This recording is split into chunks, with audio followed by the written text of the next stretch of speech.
Forum Veritas. Alors comme cela a été dit, effectivement, les forums Veritas sont un espace de débat qui est organisé par les GBU, c'est-à-dire les groupes bibliques universitaires.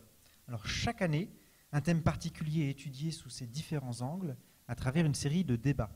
Et cette année, le thème général, c'est « Les hommes naissent libres et égaux en droit ». Il s'agit bien entendu, vous l'aurez reconnu, du premier article de la Déclaration des droits de l'homme et du citoyen de 1789, qui a été repris par la suite dans la Déclaration universelle des droits de l'homme en 1948. Alors cette affirmation contient en réalité deux notions, à la fois celle de la liberté et celle de l'égalité, qui sont toutes deux universalisées. Ce soir, très précisément, c'est de l'égalité dont il sera question, le thème étant « tous égaux ?» point d'interrogation. Sommes-nous vraiment tous égaux et de quelle égalité parlons-nous? Alors pour débattre, nous recevons ce soir deux philosophes.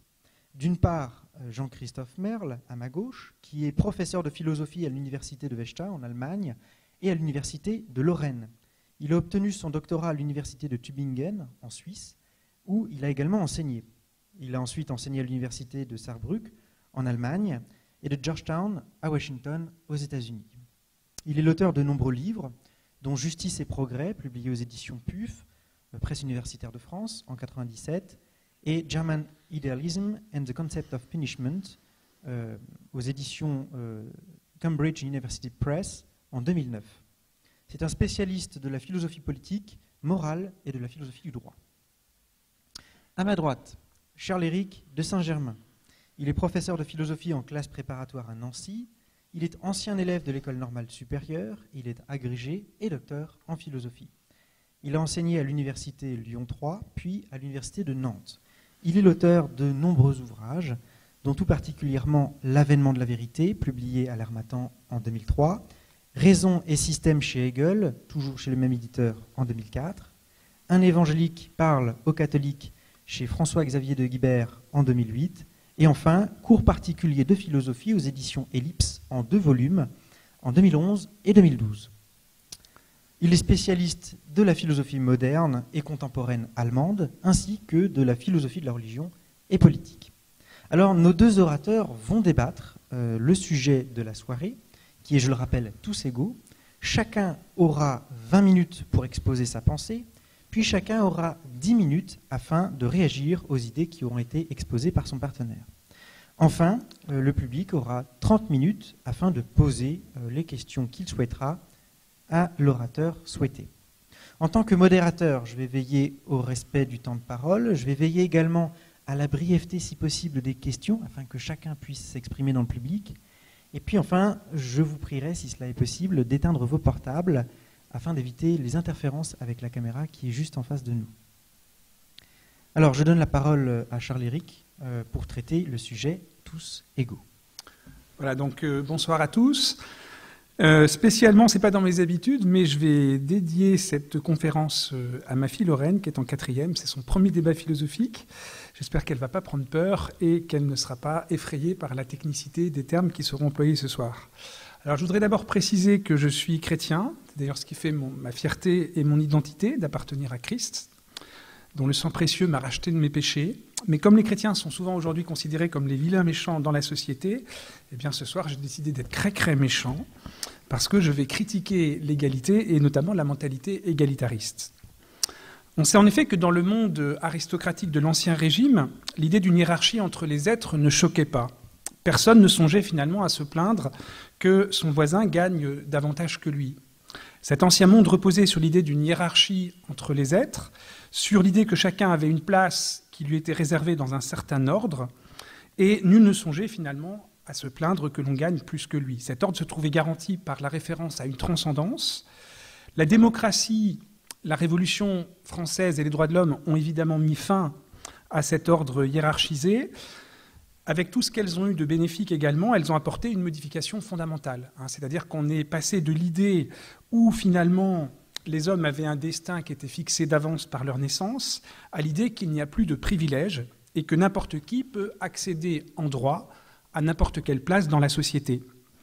Ce qui caractérise ainsi la modernité, c'est, comme le disait Tocqueville, la passion de l'égalité, une passion qui conduit progressivement à l'uniformisation des conduites, l'uniformisation des modes de vie, des manières de penser, au refus de toute différence, puisque si chacun est l'égal de tout autre, si les hiérarchies verticales qui étaient celles de l'Ancien Régime ont été abolies, hiérarchies qui poussaient finalement les individus à se tourner vers leurs ancêtres, il s'ensuit que les individus sont désormais placés les uns à côté des autres et chacun est amené finalement à vivre constamment les mêmes expériences, à avoir les mêmes goûts et tous finissent par se retrouver dans une sorte de conformisme lié à l'opinion publique, à l'opinion commune, que l'on adopte souvent plus donc par conformisme que par conviction réelle.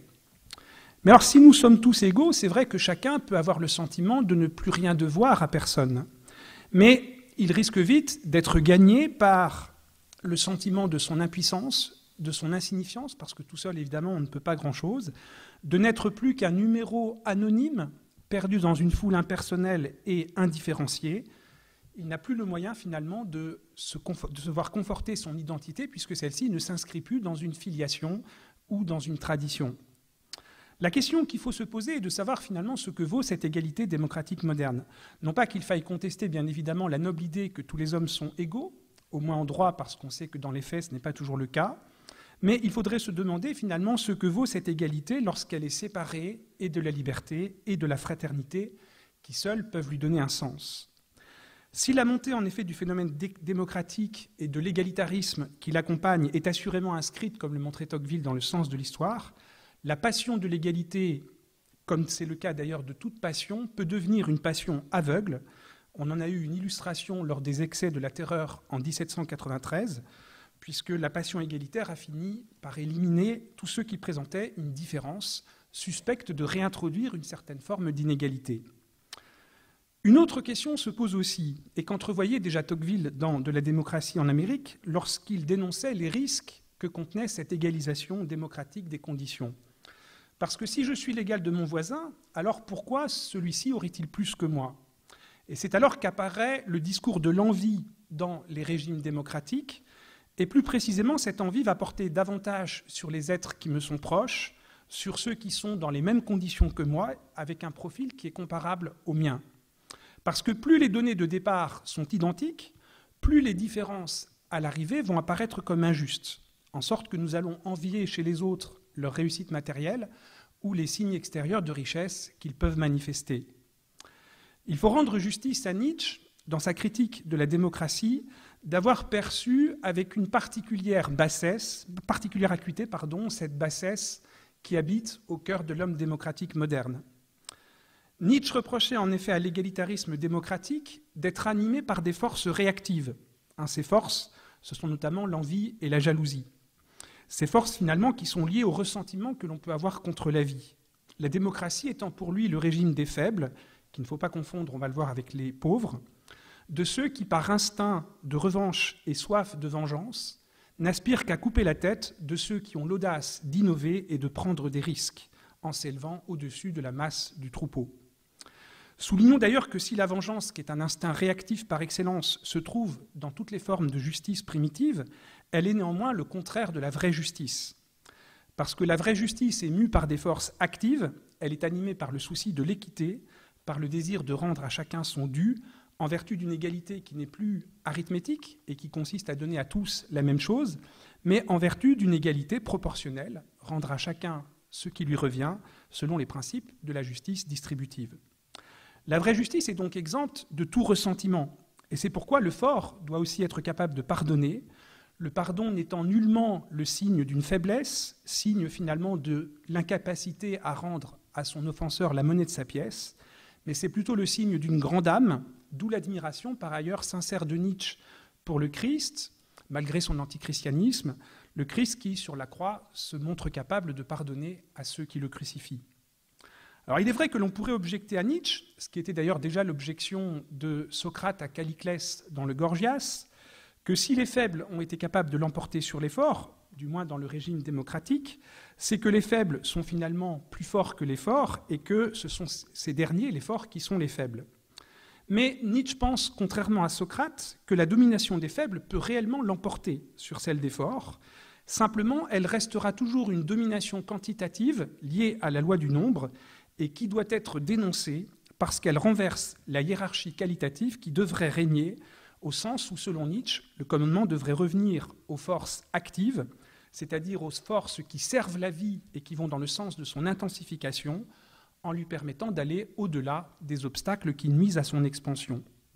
Une bonne politique serait donc pour Nietzsche une politique aristocratique, c'est-à-dire une politique qui vise à préserver par une sélection artificielle les individus qui innovent et qui risquent toujours finalement d'être écrasés, d'être piétinés par la masse du troupeau, c'est-à-dire par cet égalitarisme niveleur qui refuse tout dépassement de soi, qui préfère la stagnation parce qu'il a peur de la nouveauté, il a peur des hiérarchies qu'instaure l'effort vital pour se dépasser.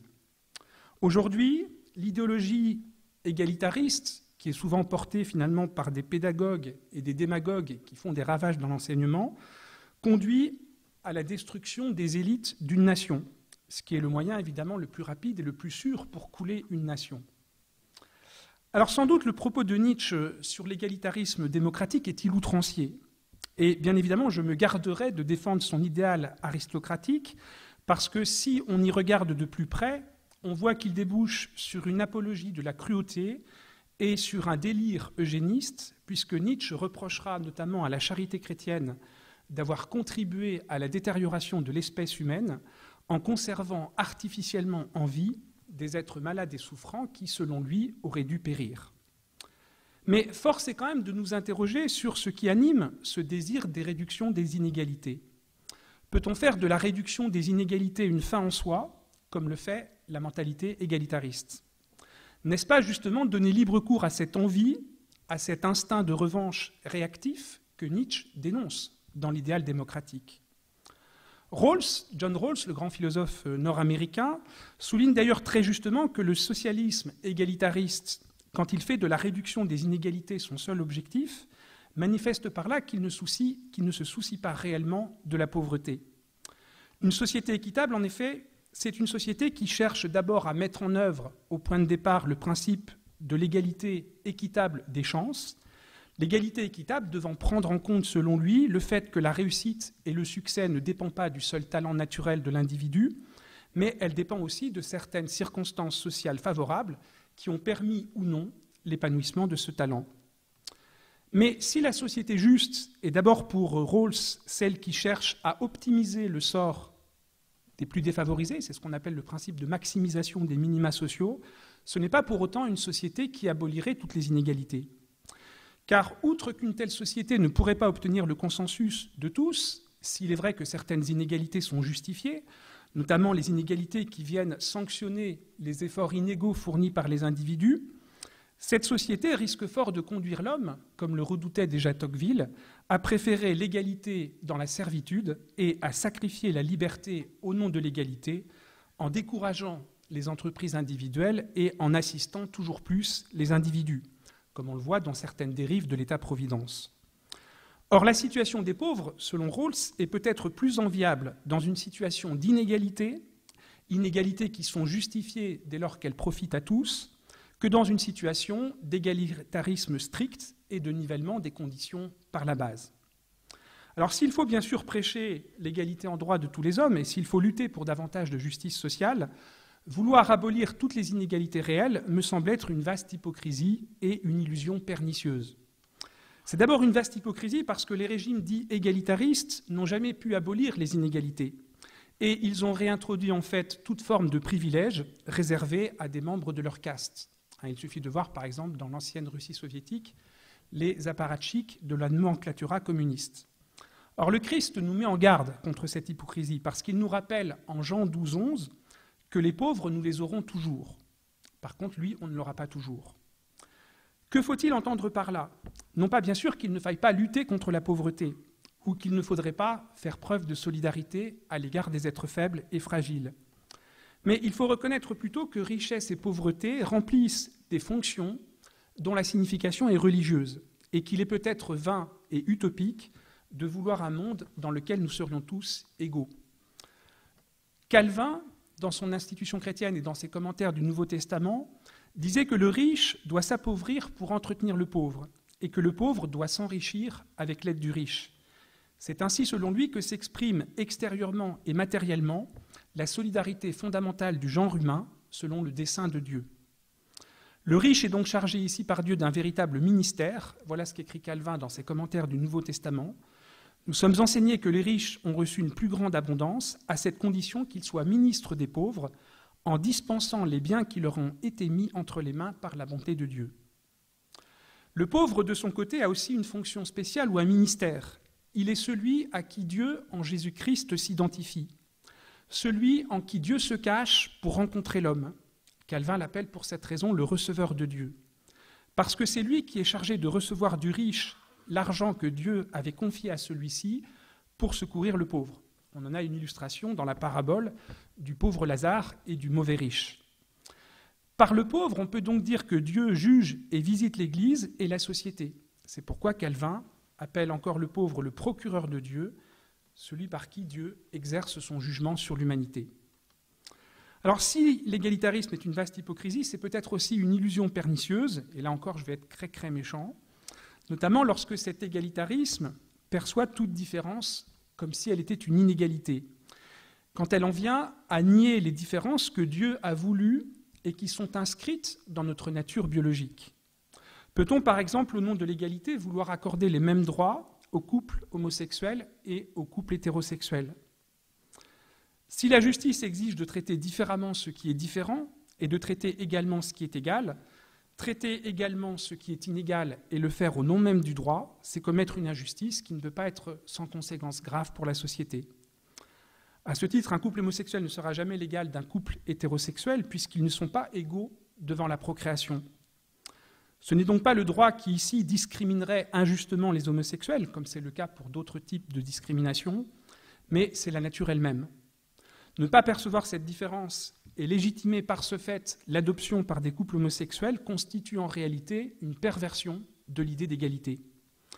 Perversion qui ne peut qu'engendrer de nouvelles discriminations encore plus criantes que celles que l'on prétendait corriger.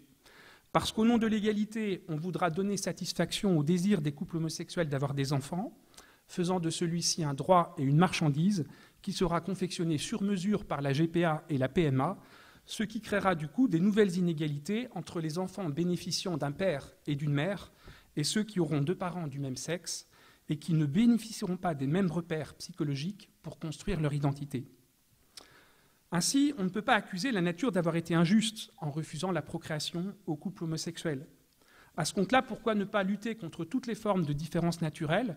Pourquoi, par exemple, un top modèle aurait-elle le droit de faire carrière sur son seul physique, tandis que d'autres seront handicapés toute leur vie par un physique désavantageux. Laissons plutôt aux couples homosexuels le droit d'être différents, et plutôt que de leur imposer un modèle, celui de la famille, dont la plupart d'entre eux ne veulent pas, reconnaissons plutôt que la famille ne prend son sens que par la filiation biologique qui sous-tend ce modèle, et cela parce que la PMA et l'adoption ne font que suppléer à une défaillance naturelle, mais n'apportent pas un remède à ce qui est une impossibilité naturelle de procréer. Alors pour terminer, je rappellerai qu'on a souvent dit que l'égalité était une idée chrétienne et que les droits de l'homme n'auraient fait qu'enterrer la révélation chrétienne.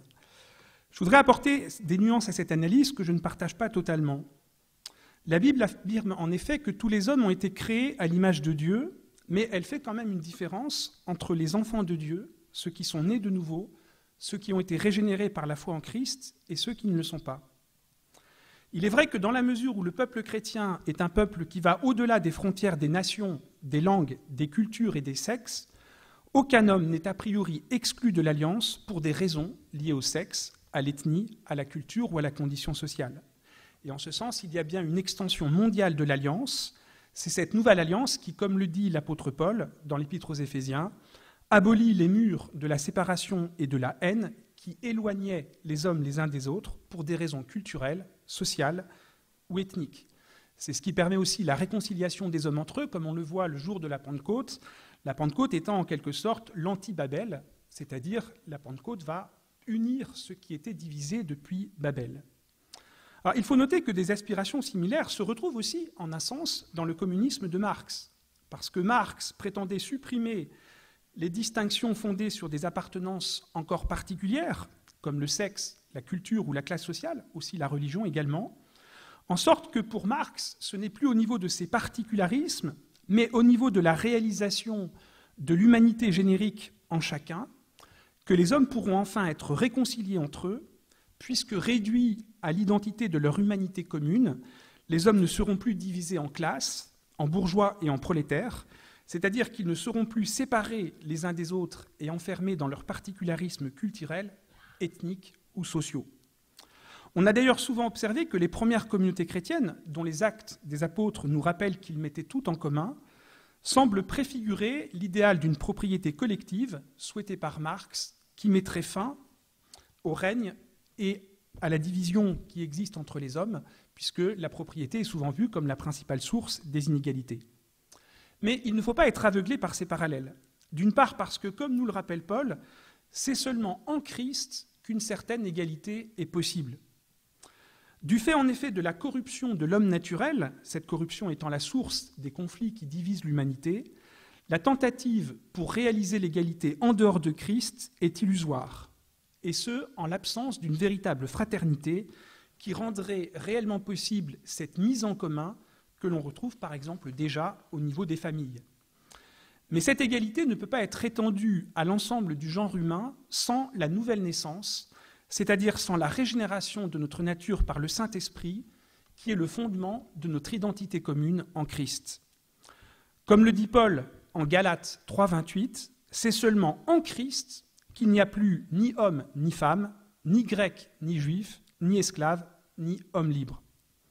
Ce qui rend par conséquent possible cette égalité, c'est bien la régénération de notre nature, parce que c'est elle qui abolit les rapports de domination et d'exploitation, dont la Bible nous rappelle qu'ils sont une conséquence de la corruption de cette nature que nous héritons d'Adam. En revanche, les tentatives faites par les hommes pour réaliser d'eux-mêmes l'égalité conduisent le plus souvent à la confusion de l'indistinction et à ne plus reconnaître la différence, qu'elle soit biologique, sexuelle ou ethnique, comme une source de richesse pour l'humanité, puisque cette différence est d'emblée perçue comme une inégalité. Dans le communisme, par exemple, toutes les identités secondaires, fondées sur la culture, le sexe, l'ethnie, etc., sont abolies par arrachement à ce qu'elles avaient encore de particulier, ce qui conduit finalement moins à la réconciliation des hommes entre eux, comme le souhaitait Marx, qu'à leur perte complète de repères dans une société uniformisée où les hommes se comportent désormais, où les femmes, se comportent désormais comme des hommes, s'habillent comme eux, sans ne plus rien laisser paraître de leur féminité. Et l'on peut craindre que l'idéologie du gender ne conduise au même résultat, parce que sous couvert de lutter pour l'égalité entre l'homme et la femme et contre les stéréotypes culturels, cette idéologie va désormais considérer que le corps sexué est insignifiant, puisque les adolescents vont bientôt pouvoir choisir leur orientation sexuelle, et cela indépendamment de tout corps biologique sexué, indépendamment de tout substrat biologique, ce qui revient finalement à abolir notre dimension incarnée au profit d'une humanité qui se prend elle-même pour son propre créateur. C'est là une totale subversion anthropologique. Le christianisme, en tant que religion de l'incarnation, ne prétend nullement réaliser l'égalité en abolissant les différences qui sont voulues par Dieu, ou en gommant purement et simplement les particularismes pour aboutir à la confusion généralisée. Mais il nous rappelle que c'est seulement parce que les hommes ont été adoptés par un même Père, moyennant la foi, qu'ils peuvent se reconnaître comme étant tous égaux, c'est-à-dire non pas tous pareils, mais frères par-delà et malgré leurs différences.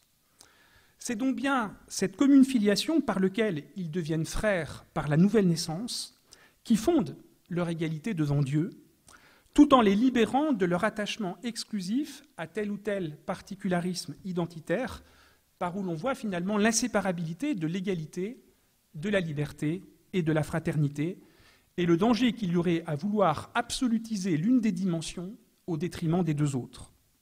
En Christ, les identités secondaires liées à l'appartenance ethnique, sexuelle, nationale ou sociale, ces identités ne sont donc pas abolies comme dans le marxisme, elles sont simplement relativisées par la reconnaissance d'une identité plus profonde, notre identité en Christ, celle qui fait de nous des enfants de Dieu.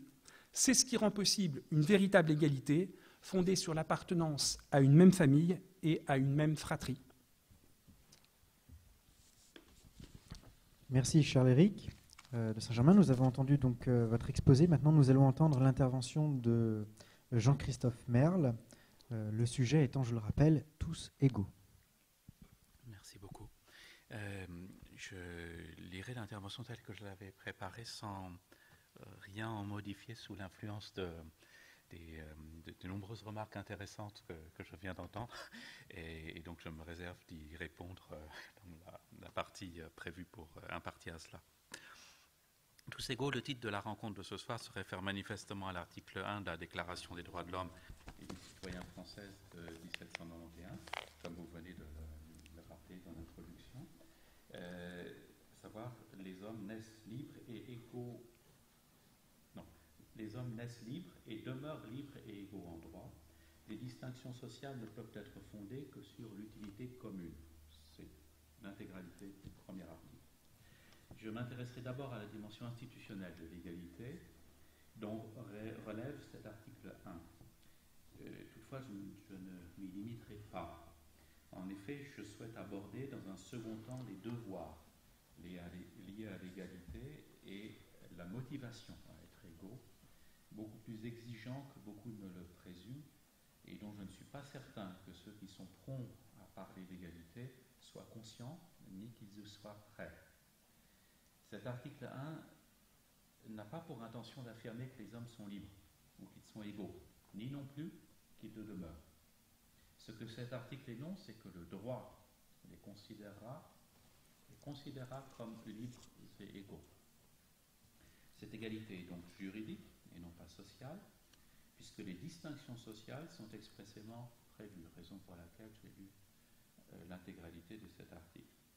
Cette égalité est juridique, donc, et elle n'est pas une égalité à tous les égards, qui serait une identité, mais une égalité définie plus précisément par les articles suivants de la même déclaration, puis par la loi à laquelle se réfère cette déclaration, et à laquelle elle confie la tâche de préciser l'ordre juridique, et enfin par les autres sources du droit,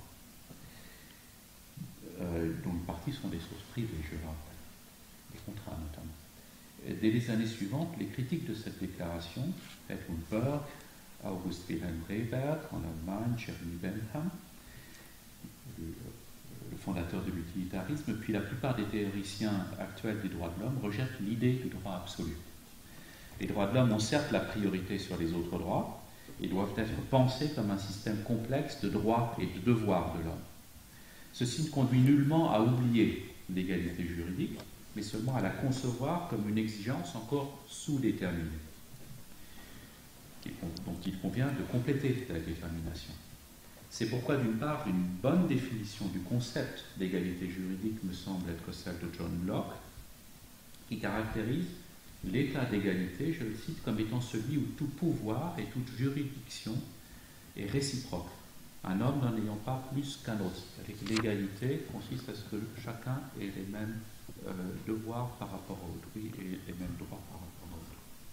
Cette définition ne préjuge pas de la conception de l'égalité à adopter. C'est une définition seulement.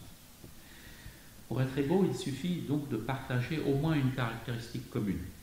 Mais les partager toutes ferait passer de l'égalité à l'identité et à son corollaire, l'uniformité. Or, c'est notamment une telle identité et une telle absence d'individualité qui nous rend les utopies classiques à la fois étranges et indésirables, malgré leurs attraits certains. Entre inégalité radicale, de triste mémoire, encore récente, incompatible avec une relation juridique,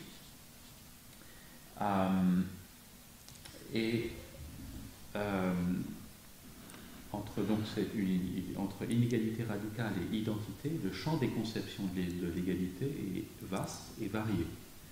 L'égalité peut être celle du principe libéral de non-dommage de Mill, qui n'interdit pas ce qui inflige un dommage direct à autrui, qui n'interdit que ce qui inflige un dommage direct à autrui, et permet à toutes les manières de vivre, les goûts et les opinions, y compris extravagantes ou très mal vues de la majorité, de s'exprimer.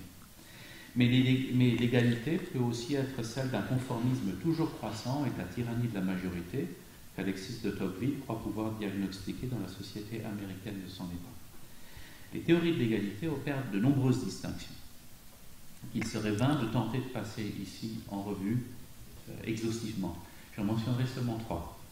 La première est celle de l'égalité formelle et de l'égalité réelle, qui recouvre en fait la distinction entre une liberté et un dû.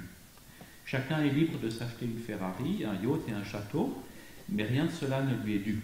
En revanche, lui est due l'assistance lorsqu'il est en danger, la non-assistance à personne en danger étant punie, et un revenu minimum dans les pays où il existe, par exemple. La seconde distinction est celle entre l'égalité, entre l'égale prise en considération de toutes les personnes concernées et l'égalité de traitement. Ainsi, seuls les handicapés qui en ont besoin se voient-ils attribuer un fauteuil roulant, et non pas tous les membres de la société. Cette inégalité de traitement résulte cependant de l'égale prise en considération de tous. Troisièmement, l'égalité peut être une neutralité de l'intention ou une neutralité du résultat. La neutralité religieuse de l'État consiste à ce qu'il ne fasse pas de loi en matière religieuse. C'est la fameuse neutralité religieuse américaine. Cependant, le droit de l'homme à la vie implique qu'une communauté qui souhaiterait pratiquer les anciens cultes aztèques, comprenant des sacrifices humains et honorant les personnes sacrifiées, pourtant serait interdite, tandis que d'autres communautés religieuses continueraient à pratiquer leur culte sans entrave. Le résultat pour la pratique du culte est alors inégal, sans intention inégalitaire. J'inclus toutes ces distinctions et les nombreuses autres sous la double remarque suivante. D'une part, l'égalité se présente toujours comme un système complexe, entre des caractéristiques, en nombre limité, traitées de manière égale. D'autre part, ce système doit toujours intégrer d'autres exigences éthiques, notamment celle de la justice, de la dignité humaine, etc., qui souvent demandent bien autre chose que l'égalité et qui peuvent entrer en collision avec elle. Toutes ces exigences, y compris celles de l'égalité, doivent être limitées mutuellement et placées dans un équilibre adéquat, un équilibre complexe. Tel est le cœur de la méthode du plus important philosophe de la justice de ces dernières décennies, qui a été évoqué précédemment, à savoir John Rawls, dont la théorie de la justice de 1971 intègre dans un système complexe de principes de justice la prise en compte d'exigences d'égalité et d'efficacité. Parmi les principes de ce système, on trouve notamment un principe d'attribution égale de droits fondamentaux, mais aussi un principe de différence. Selon ce dernier principe, la justice requiert la seconde des deux constellations suivantes. Je simplifie en n'en présentant que deux. Une première constellation consiste à répartir les ressources produites par la société et pouvant être utilisées à différentes fins selon une stricte égalité. La seconde constellation consiste à distribuer les ressources produites par la société de manière inégale, mais toutefois telle que ceux qui en reçoivent le moins reçoivent davantage que dans toute autre constellation possible. D'après Rawls, la justice requiert cette seconde constellation inégalitaire, car chaque membre de la société y obtient davantage que dans la constellation de la stricte égalité. Donc, l'égale prise en considération de chaque membre de la société, cet égalitarisme, est cela même qui exige l'inégalité de traitement, un inégalitarisme. La simple possibilité de cette constellation repose sur la motivation accrue à contribuer à la production des ressources lorsque règne une répartition égale en comparaison lorsque règne une répartition inégale en comparaison du règne d'une répartition égale. Avec ce principe de justice, c'est-à-dire qu'il y a une émulation. Avec ce principe de justice, nous rencontrons le lien entre égalité ou inégalité institutionnelle, d'un côté, et motivation égalitaire ou inégalitaire des individus, d'un autre côté. C'est cette motivation que je souhaite maintenant examiner.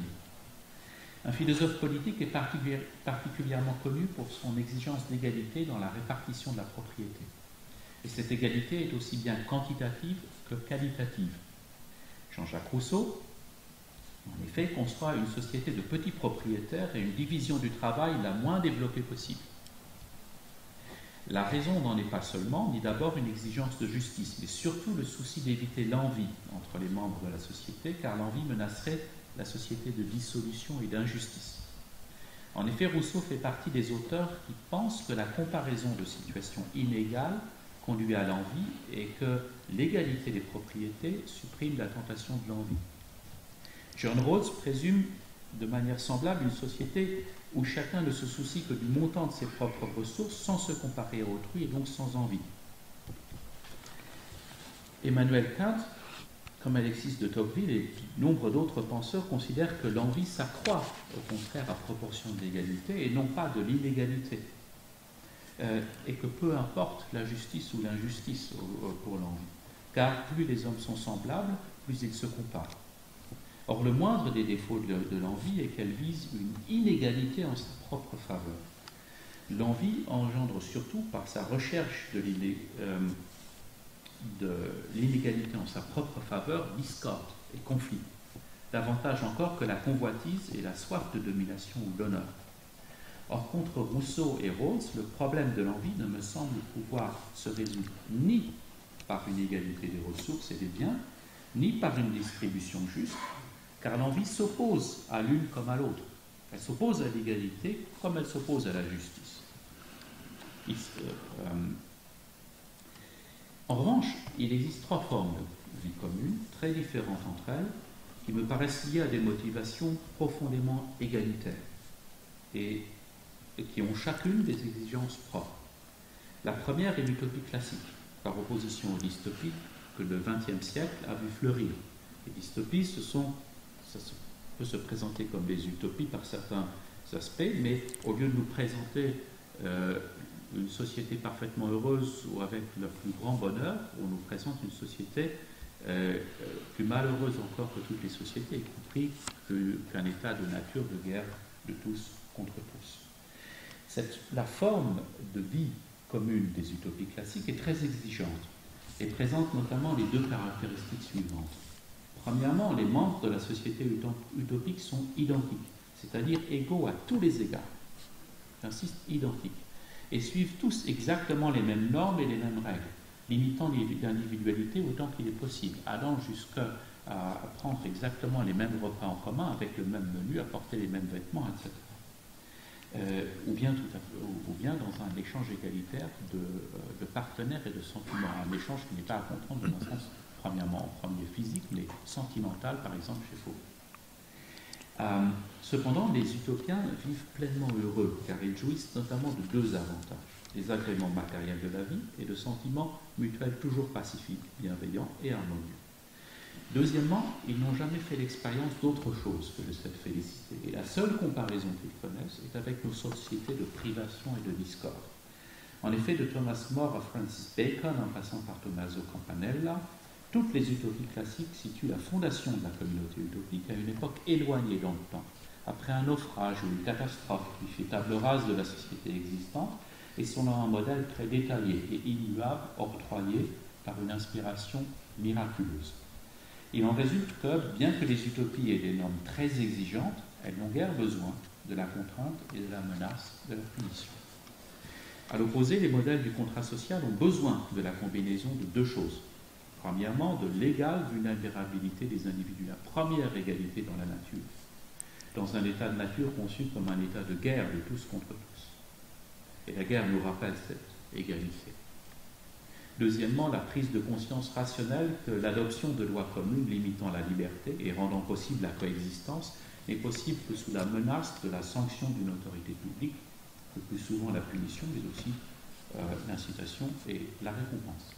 En d'autres termes, l'utopie est impossible, non pas à cause d'une incohérence interne, mais parce qu'il est impossible de concevoir un chemin cohérent et menant. Il en résulta que toutes les tentatives de l'établir depuis le XIXe siècle s'avérèrent restreintes et éphémères, restreintes à un groupe, à de petits groupes et éphémères. La seconde forme de vie commune liée à des motivations profondément égalitaires est celle de l'amitié, laquelle n'existe le plus souvent qu'entre individus en nombre peu élevé. En effet, l'amitié requiert toujours une certaine communauté égalitaire entre les amis. Cette communauté peut être celle de fins communes, d'une aide commune, de goûts communs, d'opinions communes, de sentiments communs, etc. Il existe de nombreuses amitiés. Et eu égard à ce qui est commun, les amis, dans chacune de ces formes d'amitié, se considèrent et se traitent comme des égaux. La fin de cette communauté, de cette égalité, entraîne la fin d'une amitié, sans toutefois exclure d'en garder le souvenir, ni de la renouer ultérieurement. La troisième forme de vie commune, liée à des motivations profondément égalitaires et religieuses. J'entends cependant naturellement par là exclusivement les religions présentant des caractéristiques égalitaires, car nombre de religions ne les comportent pas, comme on le voit par exemple dans les polythéismes grecs et romains, par nature inégalitaires. À cet égard, l'élément important est que les membres de la communauté religieuse ne sont pas les auteurs des commandements et des règles, et que ce ne peut être leur volonté, mais seulement éventuellement leur conscience qui modifie ces commandements et ces règles, et qui les modifie en les interprétant, c'est-à-dire non pas en se considérant comme étant les auteurs. Ces trois formes de vie commune et les caractéristiques précises que j'ai mentionnées, aussi louables que soit leur qualité pour la valeur et pour la dignité de la conduite de la vie humaine, ne sont pas celles de tous. Elles ne peuvent pas non plus être requises de tous, ni imposées à tous et entre tous, car cela contreviendrait au pluralisme des fins et des conceptions du bien, dont la reconnaissance repose sur un solide fondement moral et dont la violation aurait, entre autres, des conséquences radicalement dommageables à la vertu recherchée dans ces modes, dans ces formes de vie, y compris dans les trois que j'ai mentionnés. On présente souvent nos sociétés modernes comme aspirant profondément à l'égalité. Or, si,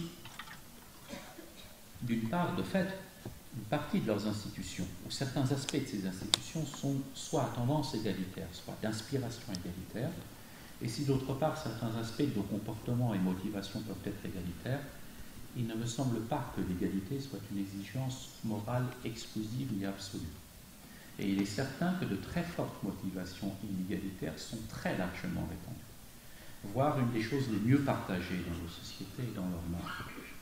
Il y a au demeurant bien des raisons, bonnes ou mauvaises, immorales ou morales, pour que certains soient plus égaux qu'autrui, pour reprendre la fameuse expression d'Orwell, qui est parfaitement appliquée et justifiée en ce qui concerne les animaux, qu'il le serait moins s'il s'agissait d'hommes, puisque c'est la leçon qu'Orwell vous incite à en tirer. Merci. Nous allons maintenant passer à un temps de réflexion de chacun des intervenants sur l'exposé qui précède. Et donc Charles-Éric de Saint-Germain, vous allez devoir dire vos pensées sur le propos que vient de tenir Jean-Christophe Merle. Alors j'ai été extrêmement intéressé par certaines distinctions que vous avez faites, qui notamment me semblaient tout à fait intéressantes et bienvenues. Notamment, j'aimerais revenir sur donc la critique. Vous avez évoqué la critique tocquevillienne de la tyrannie de la majorité. Est-ce qu'aujourd'hui, finalement, cette critique est encore valable pour l'idéal démocratique ? Est-ce que le risque auquel la démocratie moderne est confrontée aujourd'hui ne serait pas plutôt celui d'une tyrannie des minorités ? Donc ça, ce serait une première question. Ensuite, c'est vrai que vous avez fait référence à la question de l'égalité formelle, distinguée de l'égalité réelle. Bon, dans la critique des droits de l'homme, ça me rappelle effectivement ce que dit Marx dans la question juive, lorsqu'il sera amené à critiquer les droits de l'homme, en montrant que cette égalité finalement n'est que formelle et ne permet pas à l'homme de jouir réellement de ses droits dans les faits. Et à ce niveau-là, finalement, est-ce que la perspective libérale vous semble suffisante, ou bien est-ce qu'elle a effectivement besoin d'être corrigée par ce qu'on pourrait appeler des droits-créances, c'est-à-dire par une tentative de mise en place d'une égalisation réelle des conditions, ou bien est-ce que cette égalisation réelle des conditions, si elle va au-delà de la simple égalité formelle, est-ce qu'elle risque pas finalement de nuire à la liberté elle-même ? Et est-ce qu'il n'y a pas justement un risque à ce sujet au niveau de l'État-providence ? Donc ça, ce serait peut-être une deuxième question. Par rapport à la question, vous avez évoqué à un moment la question de la neutralité religieuse de l'État. Comment concevoir finalement aujourd'hui cette neutralité ? Il me semble que l'une des difficultés aujourd'hui à l'heure actuelle, c'est que cette neutralité finalement, elle est plutôt comprise comme une neutralisation des religions, de par le refoulement de la religion dans la sphère privée. Or, personnellement, je suis vraiment favorable à un pluralisme religieux, donc totalement opposé à toute religion d'État, qui me semble être une atteinte à la liberté de conscience des individus. Mais est-ce qu'il ne faudrait pas, comme l'évoque par exemple Marcel Gauchet, voire Habermas, espérer une réhabilitation publique des religions moyennant le processus de justification argumentatif, qui permet par exemple aux convictions de s'exprimer dans la sphère publique moyennant justement ce processus de justification argumentatif. Et donc est-ce qu'il ne faut pas essayer de repenser la laïcité de manière à ce que éviter peut-être ce repli communautariste qui se produit lorsque les croyants peuvent avoir le sentiment de n'être plus représentés dans l'espace public, parce que les convictions sont reléguées simplement dans la sphère privée, alors qu'on pourrait tout à fait les argumenter publiquement, par un usage public de sa raison, comme dit Habermas. Donc j'étais très intéressé par tout ce que vous avez dit sur Rawls notamment. Alors avec une question que je me pose, parce que même si je suis très séduit par la thèse de Rawls, qui me semble effectivement peut-être la plus équitable pour penser les nouveaux modèles de justice sociale, mais est-ce que finalement, il n'y a pas quand même une difficulté, c'est-à-dire comment mettre en œuvre une politique qui réalise les principes rawlsiens et notamment qui permettent d'optimiser donc le sort des plus mal lotis. Est-ce que ça ne suppose pas, en fin de compte, de faire abstraction du fait que la société se construit par une dynamique d'échange qui échappe à toute mise en œuvre politique, ce qui reprend un petit peu finalement une critique que l'on rencontre chez Nozick, par exemple, quand il montre finalement que d'une certaine égalité des chances au départ, tout en laissant finalement les agents faire des échanges libres dans la société, puisque le résultat sera juste s'il y a eu effectivement une mise en œuvre du principe de l'égalité des chances au départ. Peut-être alors un dernier aspect par rapport à la question des communautés que vous avez évoquées. Notamment, il y a effectivement d'égalité, je pense, qu'entre personnes égales. La communauté égalitaire, on la rencontre par exemple au niveau de la cité, chez Aristote, où ce sont des citoyens qui se considèrent et qui se reconnaissent comme égaux, qui peuvent finalement faire partie de cette communauté que constitue par elle-même la cité. Est-ce que cette égalité entre citoyens égaux, est-ce qu'elle est réalisable? Donc vous avez laissé sous-entendre qu'elle était une utopie. Moi, je crois, j'espère qu'elle ne l'est pas. Je pense qu'une véritable amitié civique qui se fonde sur une bienveillance réciproque et une égalité est réellement possible. Mais est-ce qu'elle ne fait pas abstraction, justement, de ce qu'il peut y avoir de corrompu dans la nature humaine et qui pourrait, en quelque sorte, être un obstacle à cette amitié? C'est-à-dire, peut-il y avoir une véritable amitié sans une régénération de notre nature, ce que j'ai essayé d'évoquer dans l'exposé. Voilà, c'est un petit peu toutes ces différentes questions que m'inspire votre exposé, dont je vous remercie, parce qu'il était très clair et il m'a beaucoup éclairé en ce qui me concerne sur cette question-là. Jean-Christophe Merle, c'est à votre tour de vous prononcer sur l'exposé de Charles-Éric de Saint-Germain. Oui, j'ai été également très intéressé par cet exposé. J'ai différentes remarques à ce sujet. Et la première remarque se rapporte à la première indication que vous avez donnée, à savoir que vous avez indiqué que vous vous référiez au christianisme. Je ne me référais pas à autre chose. ou plutôt, je n'appartiens pas à autre chose, mais mon raisonnement est exclusivement philosophique ce soir. Nous sommes peut-être plus proches que vous ne pensez, à d'autres égards. Une chose m'a frappé dans la manière dont vous caractérisiez dont vous passiez très rapidement du christianisme à Nietzsche, un auteur profondément opposé au christianisme, davantage encore qu'il n'est opposé à la philosophie de Socrate, davantage qu'il n'est opposé au judaïsme, et dans le christianisme, il est particulièrement opposé à la réforme, davantage qu'au catholicisme. Pour des raisons que l'on pourrait expliquer. Vous l'avez caractérisé, j'essaye de reprendre les éléments dont vous avez fait l'éloge chez Nietzsche, ou plutôt ceux dont vous approuvez l'éloge chez Nietzsche, à savoir, et je rapporte ça à deux éléments principaux, la noblesse ou la bassesse et l'innovation. Effectivement, ce sont deux choses très importantes chez Nietzsche. La noblesse et la bassesse, il ne me semble pas que ce soit quelque chose qui soit compatible avec l'argumentation chrétienne. Le point qui est important chez Nietzsche, quand vous avez mentionné son admiration pour le Christ qui est capable de pardonner. Il ne l'admire pas, non, il dit que c'est la chose la plus monstrueuse, c'est-à-dire un Dieu qui se suicide, qui se crucifie. C'est la chose la plus monstrueuse pour lui, il le dit très clairement. Il n'y a rien qui soit plus monstrueux que cela.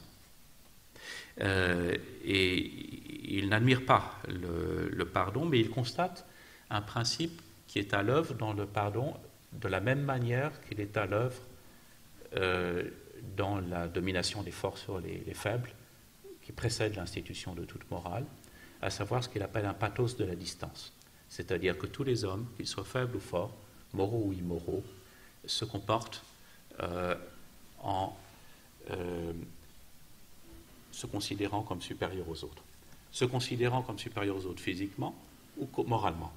Et donc une des caractéristiques du christianisme, c'est de se considérer comme étant moralement supérieur.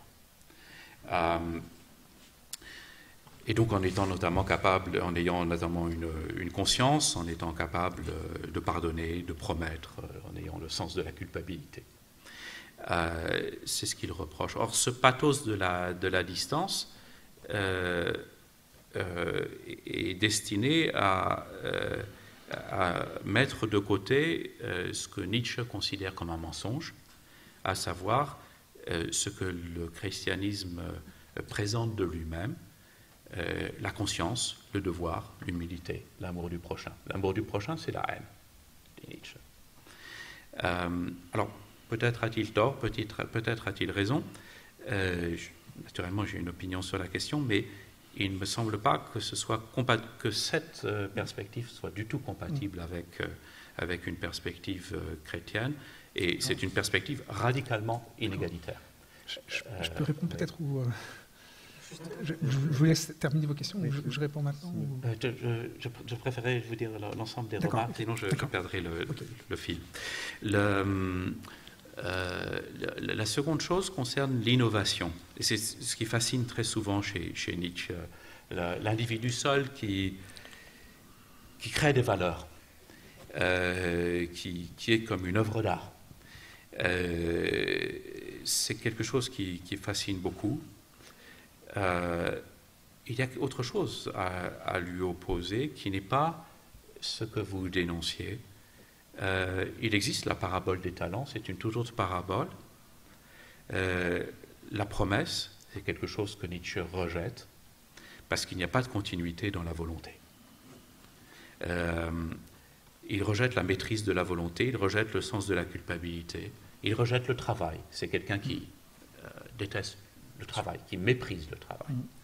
C'est quelqu'un qui méprise la coopération, c'est quelqu'un qui méprise la division des tâches. Or, tout cela est incompatible avec beaucoup de choses qui non seulement nous permettent l'innovation, mais aussi qui permettent le déploiement de l'individu sans l'opposer à la communauté et qui aussi assigne à chacun ses tâches, son officium auquel vous avez fait allusion. C'est-à-dire que la conception présente dès l'Antiquité est que chacun a un rôle à jouer comme dans un théâtre, simplement pas à la même place, mais chacun a cette utilité dans ce sens-là. Et ça n'est pas nécessairement lié, ça n'est pas nécessairement lié à une société stable et immuable. Où les rôles seraient définis une fois pour toutes, à laquelle vous avez fait allusion au début au sujet de l'abolition des hiérarchies par la Révolution française, etc. Ce n'est pas cela.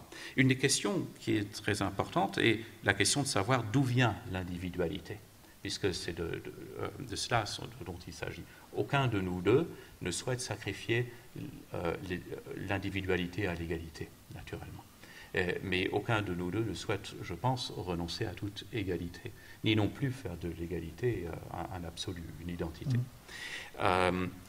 Et j'ai encore d'autres remarques. Il me semble que ce dont vous avez parlé se construit à partir de 3 pôles. Le pôle de l'égalité, que parfois vous opposez à l'individualité et que parfois vous opposez à autre chose, à savoir à un ordre fixe et hiérarchique, qui peut être très étouffant pour l'individualité et la bloquer durablement.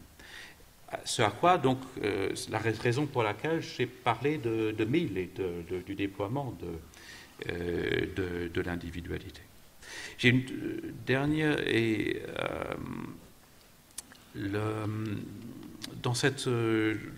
je suis d'accord par ailleurs avec ce que vous dites, à savoir que l'égalité existe, est très importante dans le dominium terrae, etc., dans la conception chrétienne, mais n'est pas exclusive, c'est-à-dire que ce n'est pas une égalité de destin, et beaucoup se représentent le jugement dernier d'une manière qui n'est pas une manière chrétienne, à mon sens. J'ai une dernière remarque sur un sujet qui semble vous tenir à cœur et sur lequel je n'ai pas d'opinion définitive en ce qui concerne la bonne norme à adopter. Je ne parle pas de l'aspect juridique, je le laisserai de côté, à savoir la question du mariage et du mariage des personnes de même sexe. Éventuellement, ça peut être du mariage polygame ou du mariage de différentes formes, d'autres formes de mariage, d'autres ont été abordées, mariage avec des animaux, etc. Bien. Qu'est-ce que je me limiterai à la question du mariage entre personnes de même sexe. Il me semble qu'une des raisons de la virulence de ce débat en France, que j'ai suivi, n'étant pas en France et en une autre discussion, une des raisons de cette virulence, c'est qu'aussi bien les partisans de ce changement de régime légal du mariage, ou plutôt, que les adversaires de ce changement n'expliquaient pas, et ça m'a beaucoup frappé dans les positions, quelle était la justification et la signification du mariage et la finalité. Or, le mariage comme acte civil n'a pas toujours existé. Il serait tout à fait pensable, c'est une option pensable, je ne dis pas ce qui est désirable, mais ce qui est pensable, de supprimer purement et simplement le mariage comme institution civile, c'est-à-dire d'en faire un simple contrat privé, les contrats privés étant par ailleurs beaucoup plus malléables et beaucoup plus adaptables aux différents souhaits individuels, comme nous le savons pour l'héritage, etc. Ça, c'est une chose qui me frappe beaucoup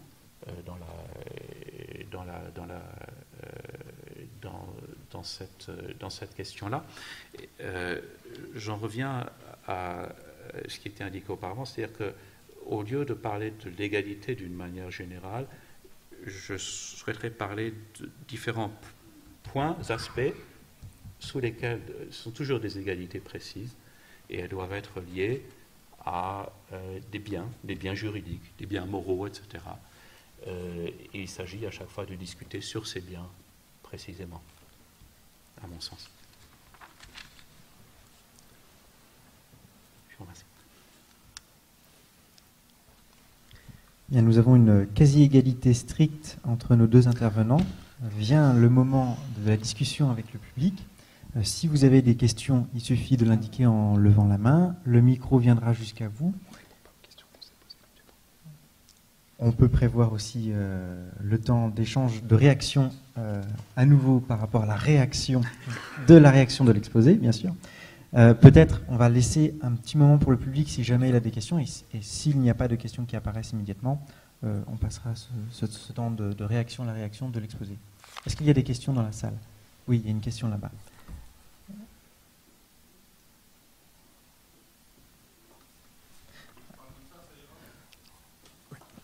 Je crois qu'il y a un enregistrement, donc c'est peut-être mieux que le micro soit pris. Alors comme toujours, la règle de la question, c'est que c'est une question, pas un commentaire, qui doit durer 30 secondes maximum, le but étant de dialoguer avec un intervenant. Vous avez la possibilité de nommer l'intervenant s'il s'agit d'une question qui est précisément à son adresse, ou de la laisser indéterminée si la question se pose aux deux intervenants.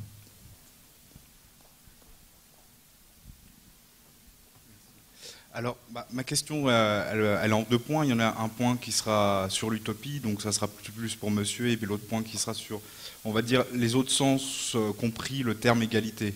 Parce qu'aujourd'hui, effectivement, l'égalité, c'est pas tellement comme on le voit, l'égalité des droits, où tout le monde a les mêmes droits. Il y a plusieurs façons de voir l'égalité.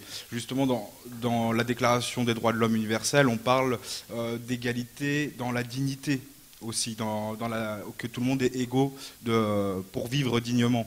Et aujourd'hui, justement, on nie un peu que le jour où on a mis en place l'égalité, les droits de l'homme, il y avait un ordre établi. Cet ordre établi, il est resté pendant très longtemps. Le suffrage censitaire en France, et on peut le montrer autre part, même encore aujourd'hui, on est presque sur un... Il n'y a plus de parlement, il n'y a plus de lobby pour le peuple, il y a plus un lobby pour tous les intérêts privés. Donc justement, c'est comment concilier justement cette égalité qui aujourd'hui nous opprime et l'égalité qui normalement devrait permettre à chaque individu de vivre dignement. Et pour revenir sur les utopies, moi je vais citer ce qui s'est passé en Espagne en 1936, ce qui s'est passé avec Allende au Chili et ce qui s'est passé avec Thomas Sankara en Afrique. C'est-à-dire qu'effectivement, aujourd'hui, une utopie, c'est impossible parce qu'il faut une étape de transition, de passer de la société aujourd'hui à la société utopique. Il faut un mode de transition. Et la plupart du temps, quand ça a été essayé d'être mis d'une manière pacifiste et d'une manière volontaire, la plupart du temps, les intérêts privés internationaux ont mis des bâtons dans les roues. Donc, l'utopie est peut-être possible. D'accord, donc cela fait 2 questions. On va peut-être commencer par la réponse pour Jean-Christophe Merle, puisque la première question lui était posée, et ensuite Charles-Éric de Saint-Germain répondra à la deuxième question.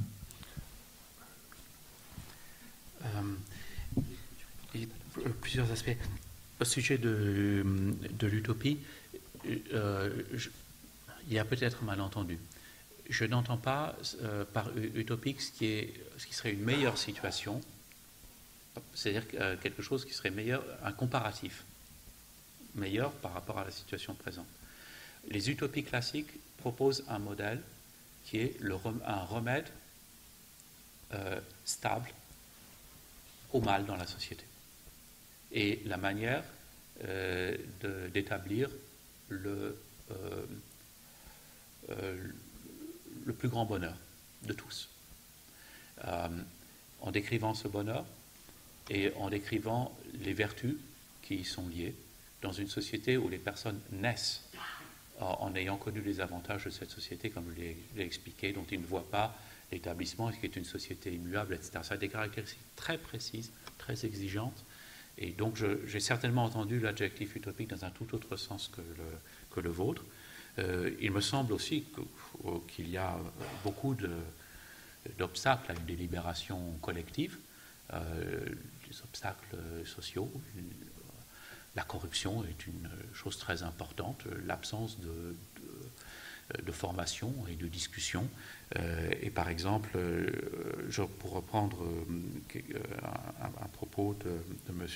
de Saint-Germain, la neutralisation des religions est effectivement une caractéristique du débat français. Je me suis, vous l'aurez noté, référé à la neutralité de l'État par rapport aux religions aux États-Unis. Ça veut dire que l'État ne fait pas de loi en matière religieuse. Point. Ça ne veut pas dire qu'il intervient en matière religieuse. Un problème particulier à la France, c'est d'une part le fait qu'il y ait eu quasiment qu'il y ait une religion hégémonique ou une église hégémonique, savoir l'église catholique, pour des raisons historiques que nous connaissons depuis le XVIIe siècle.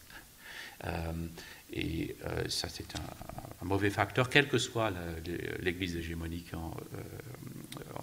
qui peut exister. Et que d'autre part, il y a dans cette église hégémonique, il y avait deux traditions, dont l'une des deux était le gallicanisme, et il me semble bien que ce gallicanisme a été repris en matière religieuse. Ça me semble particulièrement frappant, notamment lorsque par le rejet très très fort de toute suggestion de fédéralisme en France. Et aussi dans la volonté d'adopter des normes religieuses très précises. Je prends un exemple qui ne concerne pas, qui ne m'est pas proche, mais lorsqu'il était question de voile, etc., d'affaires de personnes voilées, la majorité du Parlement n'a certainement pas délibéré d'une manière sereine, à mon sens.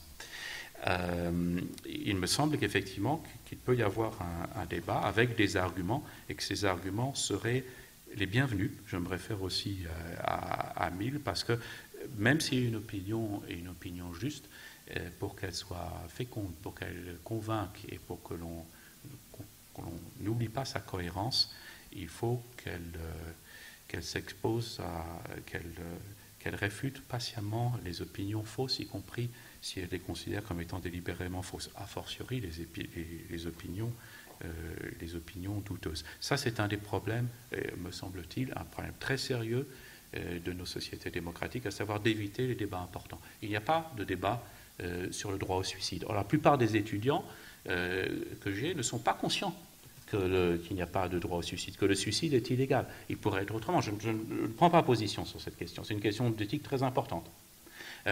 Mais il me semble très frappant que l'ignorance de la situation juridique actuelle par la majorité des étudiants, je ne parle pas de n'importe qui, et me semble une chose très frappante. Dans d'autres domaines encore, je remarque une ignorance de la situation juridique sur des domaines très importants, le droit au suicide, le droit à l'aide à la fin de vie, etc., sont des questions majeures que le Parlement serait bien honoré de traiter, dans un sens ou dans l'autre, avec de bons arguments, s'il ne le fait pas, et pour beaucoup d'autres choses encore. Ça, c'est quelque chose qui, l'égalité, suppose naturellement de bonnes connaissances et également aussi une éducation en commun. Ça a été un aspect très important, non pas de la Déclaration des droits de l'homme, mais d'auteurs comme je pense à Mary Wollstonecraft, qui a insisté sur la manière d'éduquer à l'égalité, une égalité qui n'est pas une identité, dès le premier âge, par le jeu entre les enfants. Ce ne sont pas des déclarations abstraites. Je pense avoir répondu à l'ensemble, aux remarques les plus importantes. Merci. C'est au tour de Charles-Éric de Saint-Germain de répondre à la question, et il peut bien entendu répondre brièvement à l'exposé de Jean-Christophe Merle. Alors, d'abord, je vais répondre à votre question sur l'égalité. C'est vrai qu'il y a, je dirais, une tension qu'on rencontre depuis un certain temps dans la philosophie, depuis la Déclaration des droits de l'homme, entre l'égalité proclamée par les droits de l'homme qui resterait finalement une égalité purement formelle, et puis la tendance à vouloir réaliser une égalisation réelle des conditions, et qui sera davantage justement mis en avant par le socialisme, alors que le libéralisme a toujours d'abord défendu une égalité purement formelle. Entre les deux, il me semble qu'il y a quand même, alors même si ça fait partie intégrante aussi bien du socialisme que du libéralisme, il y a quand même la tentative pour réaliser une égalité des chances. Hein, c'est-à-dire l'égalité des chances, c'est justement permettre d'agir en amont pour compenser les inégalités dont sont victimes certaines personnes du fait de leur handicap social, c'est-à-dire du fait finalement que ces personnes proviennent d'un milieu social qui les a défavorisées. Et le principe d'une égalité des chances a justement essayé finalement d'agir en amont pour que on puisse compenser ces inégalités sociales, parce que l'intérêt de la société, évidemment, c'est que les talents puissent être en compétition sans qu'il puisse y avoir cet handicap social qui provient de l'origine sociale. La question, évidemment, et ça, je dirais, c'est le mérite de Rawls que de l'avoir posé, à savoir la reconnaissance que le talent naturel des individus n'est pas sa propriété, c'est-à-dire c'est une responsabilité sociale et collective également, parce qu'on sait bien qu'un individu n'est pas seul responsable de sa réussite ou de son échec. Et que la société joue aussi un rôle dans cet échec ou dans cette réussite d'un individu, ne serait-ce que parce que il y a des circonstances favorables qui rendent possible ou non l'épanouissement de ce talent.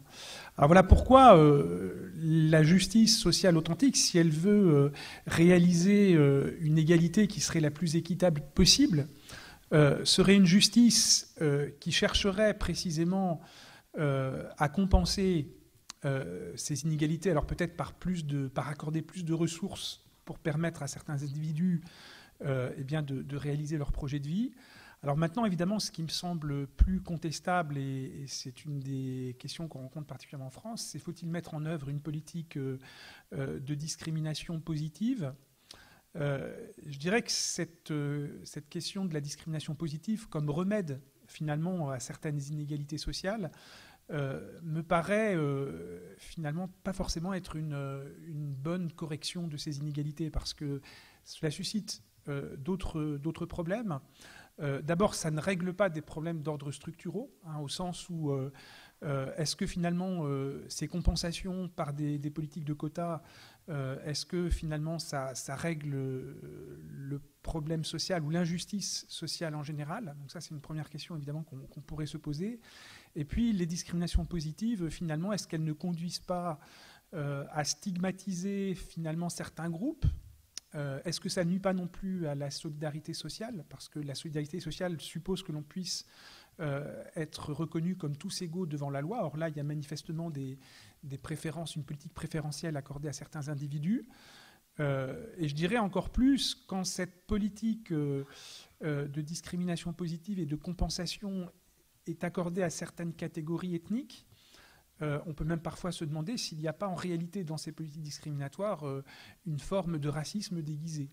Hein, parce que ça laisse sous-entendre finalement que ces personnes ne seraient pas capables de réussir si elles ne bénéficiaient pas de ces avantages, ce que moi je trouve finalement profondément scandaleux, et c'est finalement une forme de racisme qui ne s'avoue pas comme tel. Voilà pourquoi il me semble que la question de la mise en œuvre d'une égalité qui irait au-delà de la simple égalité formelle, cette mise en œuvre passe plutôt par ce que Rawls appelle une égalité équitable en fait, des chances. Et c'est ce que doit mettre en place une société si on veut que cette société soit la plus juste possible. Alors, je peux sinon éventuellement répondre effectivement à certaines remarques que vous aviez faites. Sur le pardon, sur Nietzsche, vous avez tout à fait raison, je ne vais pas revenir là-dessus, mais en fait c'était plutôt ma propre position que j'exprimais en me disant finalement que le pardon doit plutôt être vu comme le signe d'une grande âme et non pas une faiblesse liée à l'incapacité de rendre à son offenseur la monnaie de sa pièce. Alors néanmoins, ce qui m'intéresse quand même chez Nietzsche, même si je ne suis pas nietzschéen, et vous avez tout à fait raison de souligner qu'il y a incompatibilité complète entre la politique aristocratique de Nietzsche et la démocratie.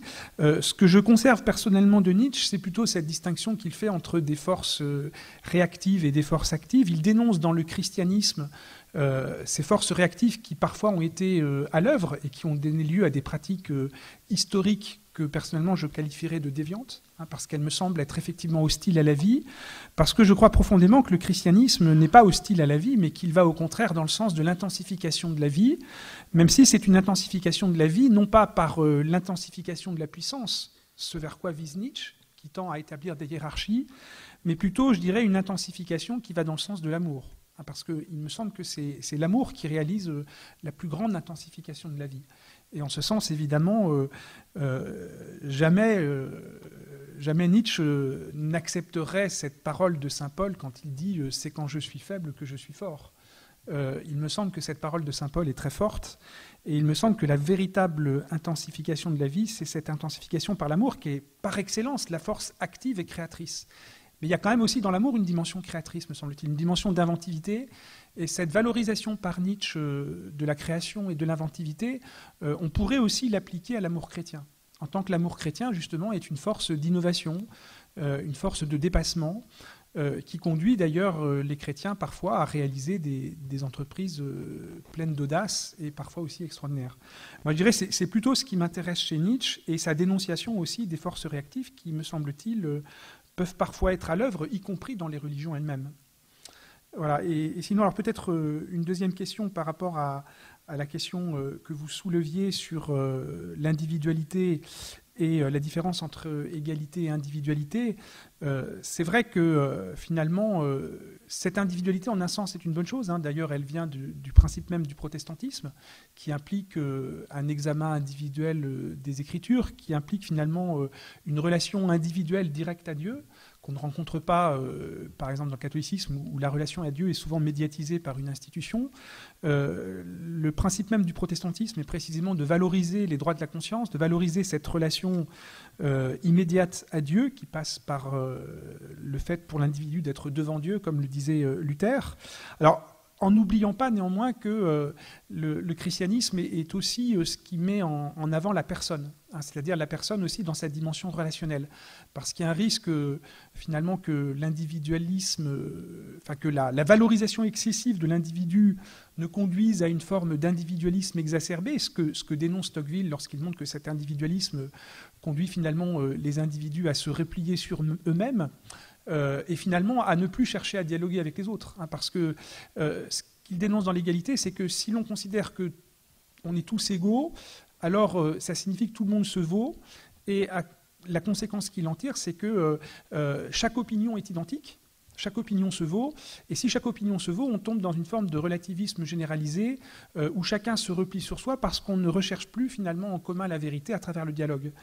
Et alors peut-être que Tocqueville, effectivement, de ce point de vue-là, est à mon avis beaucoup trop excessif. Je pense que dans une démocratie, on doit précisément chercher à promouvoir le dialogue, avec évidemment ce danger quand même que dénonce Tocqueville, qui est celui que si toute opinion se vaut, est-ce que le risque n'est pas d'enfermer les individus en eux-mêmes et de les amener finalement à adopter par conformisme une opinion commune qui va se répandre dans la société, mais sans qu'elle soit réellement examinée par les individus. Donc c'est plus en fait un risque possible qu'il faudrait ici dénoncer, qui est le renversement de la valorisation de l'individu en individualisme, ce qui aboutit finalement à détruire le lien social.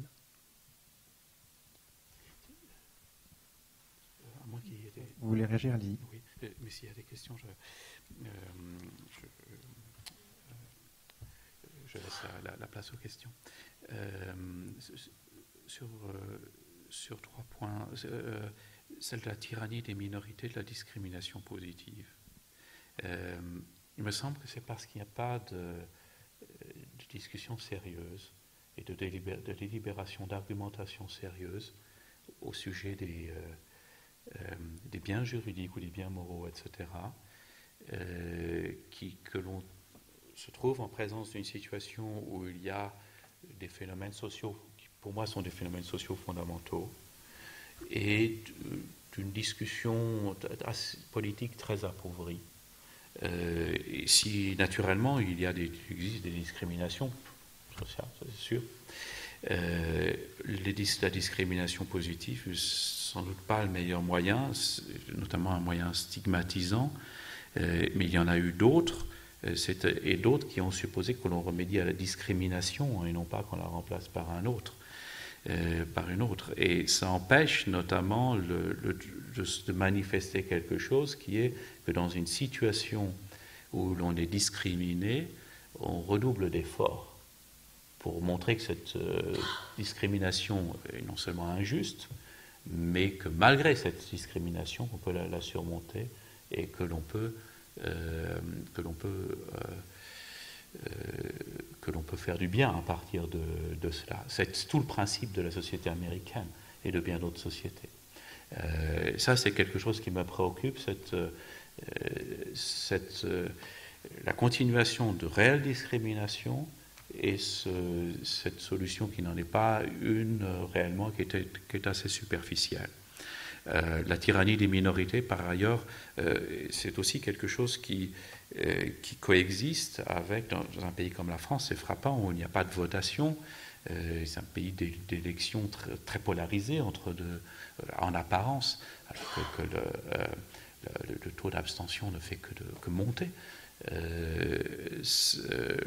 Une chose m'avait beaucoup frappé dans le discours des candidats en 2007, c'est que tous, les 4 premiers candidats à l'élection présidentielle s'étaient référés à Jeanne d'Arc.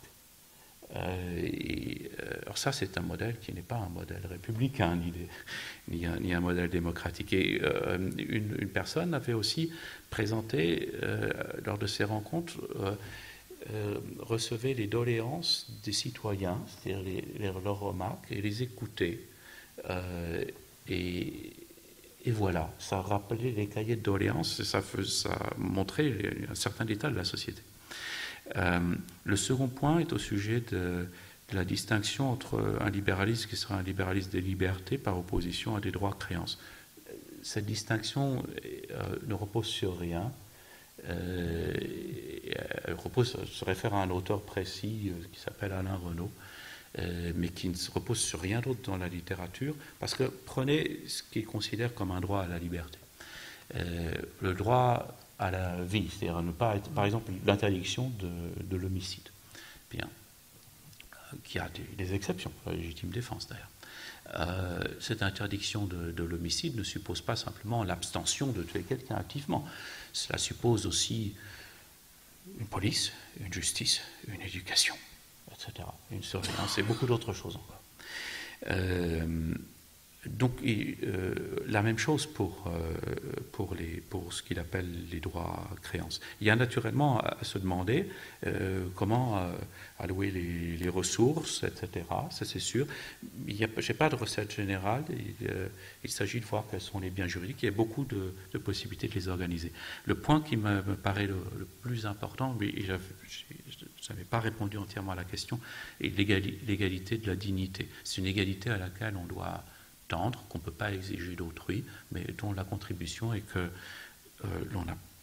l'on contribue par sa dignité. Et je pense qu'il ne s'agit pas de grandeur d'âme du pardon. Le pardon est un devoir. Ce n'est pas une grandeur d'âme. La grandeur est une conception qui m'est étrangère et qui n'appartient qui est une conception assez catholique des choses, la grandeur. La grandeur d'âme n'est pas le point, à mon sens. Il y a une discipline à avoir une conscience, un examen de soi-même, de ses devoirs, etc. Et cette discipline, la discipline qui est la meilleure, c'est la discipline pour soi-même. Et si des discriminations sont mauvaises et existent réellement, naturellement, il faut y remédier, mais aussi se dire que c'est une bonne occasion de développer ses vertus. Je pense que ça fait partie de l'égalité de dignité, d'y contribuer de cette manière-là, qui n'est pas une manière qui exclut autrui, au contraire, mais qui invite à être imité. Merci. Alors, 2 remarques. Est-ce que c'est possible de faire... D'accord, très bien. Il y a déjà une question. Il y a même 2 questions qui s'annoncent. Alors, juste 2 remarques avant. Est-ce que les intervenants peuvent raccourcir le temps de réponse afin que le maximum de personnes dans la salle puisse répondre.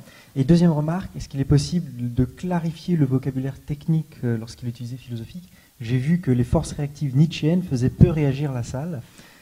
Et oui. Et donc, du coup, est-ce que ce serait possible de vulgariser au maximum? Donc voilà, ces deux remarques. La question. Bonsoir, merci pour la teneur des propos et le respect des uns et des autres. J'avais quelques questions. Justement, ça va un petit peu dans le sens de la vulgarisation. Est-ce qu'il existe, est-ce que vous pourriez expliciter peut-être un paradigme de l'égalité? Parce que là, on a parlé de différents types d'égalité. Moi, j'essaye de me dire qu'est-ce que je vais raconter aux gens quand je vais sortir dans la rue tout à l'heure en parlant d'égalité, quelle est leur sensibilité et comment aborder les questions d'égalité pour monsieur tout le monde. Ça, je crois que pour moi, c'est une question importante. Ce qui va avec aussi, c'est, en parlant de l'égalité, est-ce qu'on peut parler de la responsabilité de l'individu devant l'inégalité? On a parlé souvent de la société à l'instant et des différents intervenants qui peuvent apporter quelque chose à l'égalité, mais quelle est la responsabilité de l'individu par rapport à l'inégalité? Une dernière question, si j'arrive à me relire. Il me semble que dans les différentes façons d'aborder l'égalité, il y a un cadre à respecter. Et je me pose la question la suivante, peut-on imposer l'égalité au risque de diminuer les libertés? Et puis une dernière chose, est-ce que le mot complémentarité a le droit d'exister à côté des principes d'égalité? Merci. Donc ça fait 3 questions pour les 2 intervenants, j'imagine? D'accord. Donc est-ce que c'est possible de répondre courtement? On va commencer par Charles-Éric de Saint-Germain. Alors, je vais commencer par la deuxième question que tu as posée. Quelle est la responsabilité de l'individu par rapport à l'inégalité?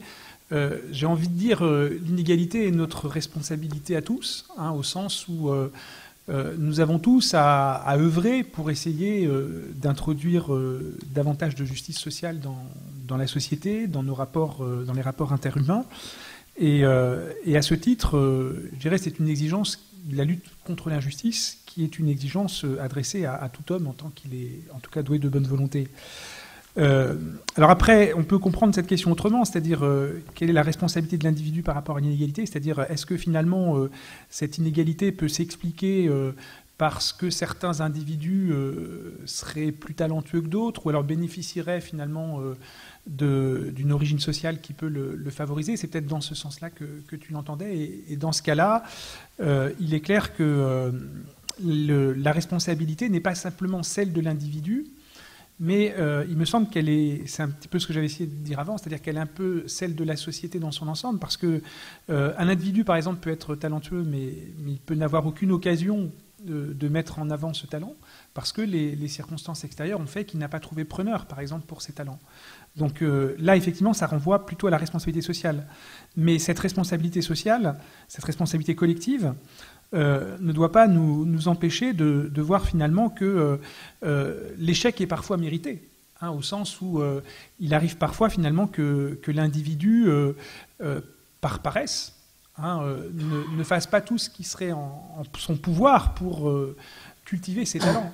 Hein, s'il y a une parabole qui est celle des talents, c'est bien pour nous montrer que c'est aussi un devoir personnel que de faire tous les efforts possibles pour cultiver ces talents, de manière à les mettre au service de la collectivité.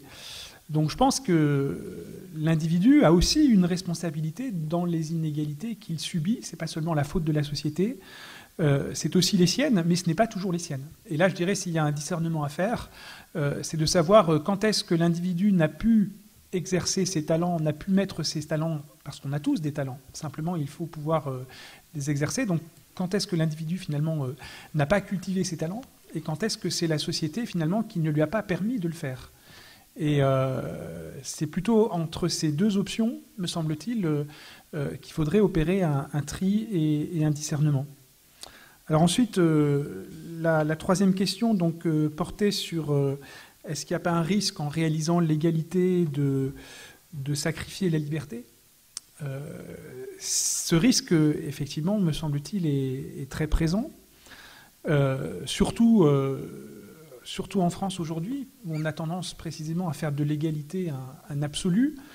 en oubliant précisément que la liberté est une valeur aussi fondamentale et que finalement l'égalité sans la liberté ne vaut pas plus que la liberté sans l'égalité. Et je pense que ce sur quoi il faudrait insister, c'est précisément sur les 3 valeurs qui sont au fondement de la République française, liberté, égalité, fraternité, en n'oubliant pas que ces 3 valeurs finalement sont inséparables et que dès lors qu'on cherche à absolutiser l'une de ces valeurs, c'est un petit peu là-dessus que j'avais conclu, mais il me semble que là, précisément, c'est là qu'il y a un risque et un péril. Et le rôle de la société, c'est de parvenir à un certain équilibre entre ces 3 valeurs, de même qu'il faut arriver à un équilibre entre les pouvoirs au sein de la société.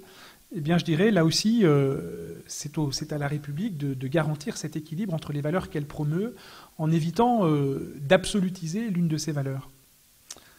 Alors, il y avait aussi une première question. Mais... La première question portait sur le paradigme, mais on va peut-être laisser la parole du coup à Jean-Christophe Merle. J'ai observé comment, à juste titre, vous êtes passé d'une question sur l'égalité à une question sur la justice. À savoir qu'il était demandé ce qu'il faut faire pour promouvoir l'égalité. Vous avez répondu au sujet de ce qu'il faut faire pour promouvoir la justice. Je suis d'accord avec ce passage. J'aimerais expliquer quel est le présupposé, à savoir que précisément il s'agit de savoir à quels égards et l'égalité et dans quelle mesure elle doit exister, dans quelle mesure non, quelles sont ses limites, quelle est l'étendue et ses limites, et à partir de cela, donc d'essayer de déterminer la justice, ou plutôt la justice présente certaines limites. Donc je suis d'accord, j'ai essayé d'expliciter ça. Je donne un exemple où il ne faut pas, où non seulement la justice, mais aussi non seulement l'égalité, mais aussi la justice trouve une limite, et je veux montrer par là qu'il y a que la complexité de l'univers des exigences morales. Il y a une situation injuste, inégale, et que j'approuve. C'est le fait qu'il existe des personnes qui non seulement n'ont pas mérité, mais qui ont démérité à première vue un revenu minimum, et auquel on verse un montant bien supérieur, et auquel on consacre un montant bien supérieur au salaire médian. Vous allez me demander qui sont ces gens-là. Non, je ne parle pas des hommes politiques. Non, c'est vraiment pas de ceux dont je parle. Mais d'une autre catégorie et pour laquelle je pense que ce montant est justifié et qu'il devrait être plus élevé. Vous n'avez peut-être pas trouvé, et je vais vous dire lequel. Ce sont les prisonniers. Un prisonnier, ça coûte plus cher que quelqu'un qui a le revenu minimum, ça coûte plus cher que quelqu'un qui a le revenu médian. Ça ne veut pas dire qu'il vit plus confortablement, naturellement. Mais si nous voulions éviter cela tout en évitant le danger pour la société et tout en permettant une resocialisation, etc., tout en évitant le danger pour la société, il y a une solution qu'aucun de nous ne souhaiterait, c'est d'appliquer pour tous les lits, aussi modeste soit-il, la peine de mort. J'espère qu'aucun de nous ne souhaite plaider pour cela. J'aurai sinon des arguments. Ça veut dire que c'est une situation qui est inégale, qui est injuste. Pourquoi consacrer plus d'argent à ces personnes ? Mais les droits de l'homme aussi ont leur fondation. Il y a des biens juridiques qui sont importants. Et j'ai bien d'autres exemples de ce genre-là. Donc il s'agit de savoir ce qu'on doit éthiquement faire. Quand on l'a conçu, qu'est-ce que l'on doit faire individuellement ? D'une part, ne pas commettre l'injustice ou ce qui est contraire aux exigences normatives. D'autre part, défendre un respect de soi équilibré. Un respect de soi équilibré, ça veut dire ne pas revendiquer que ses propres droits, mais aussi ceux d'autrui, et ne pas seulement parler des droits, mais aussi des devoirs,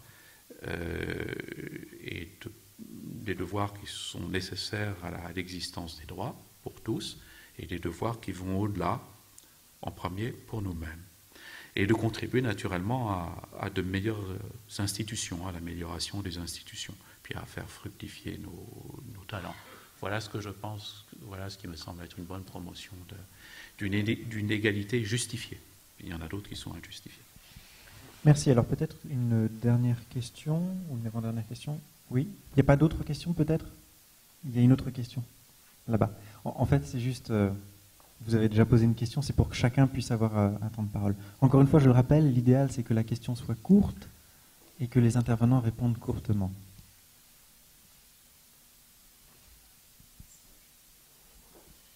J'avoue que j'ai été un peu étonné quand vous avez dit que le pardon était un devoir. Oui. J'en donne un exemple, excessif pour forcer le trait. Je sais qu'il y a beaucoup d'auteurs qui considèrent que le pardon est à la disposition de la victime, si elle existe encore. L'implication serait que si elle est morte, le pardon soit impossible, soit accordé d'office. Et je ne sais pas d'ailleurs laquelle des deux solutions serait choisie. Bien. Mais imaginez, je prends un exemple un peu grotesque pour ça. Imaginez que